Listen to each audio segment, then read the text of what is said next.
Shalom Obracha. Peut-on mettre du déodorant Shabbat? Alors, on sait qu'il y a une permission particulière lorsqu'il y a des mauvaises odeurs dans un endroit qu'on pourrait mettre du parfum pour calmer la mauvaise odeur.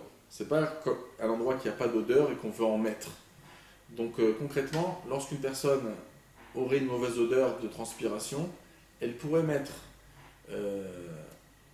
du déodorant pendant Shabbat pour retirer cette mauvaise odeur. Mais très souvent, ce n'est pas le cas. Très souvent, la personne s'est bien douchée avant l'entrée du Shabbat, a mis du déodorant, et donc le matin, elle se lève, il n'y a pas spécialement des mauvaises odeurs, mais la personne est préventive, c'est une journée chaude, elle a envie de ne pas avoir de mauvaises odeurs durant la journée.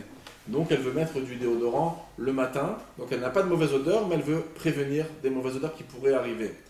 Alors, en Israël, je sais qu'il existe deux sortes de déodorants. Il y a un déodorant qui n'a pas d'odeur, simplement qui empêche la transpiration, et un déodorant avec odeur. Si la personne elle a en possession les deux, c'est évident qu'elle choisira celle qui n'a pas d'odeur pour justement prévenir de ne pas transpirer, mais de ne pas mettre du parfum lorsqu'il n'y a pas de mauvaise odeur sur le corps. Par contre, si la personne n'a pas ça en possession, elle n'a aucun problème.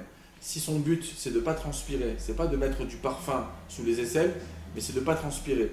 Malgré qu'en même temps, elle va pouvoir se mettre une bonne odeur, ça ne sera pas interdit, comme l'Admour Azaken l'explique ici spécialement, dans Tafkufudeh, dans le Kuntra Sacharon, à la fin du Siman, que lorsque la kavana, c'est pas de mettre une odeur, c'est dans une autre kavana, même si en même temps, c'est psychréché à 100% qu'il y aura une odeur, sur le Issour de Molid Réach, pour cet interdit de parfum, il est autorisé lorsque ce n'est pas la kavana. Donc, lorsqu'on a un déodorant avec odeur, même qu'on n'a pas de mauvaise odeur encore, mais quand le but il est de prévenir, de ne pas avoir de la transpiration, et qu'on n'a pas la kavana spécialement de mettre une bonne odeur, simplement de ne pas transpirer, alors on pourra utiliser même le déodorant avec odeur Shabbat.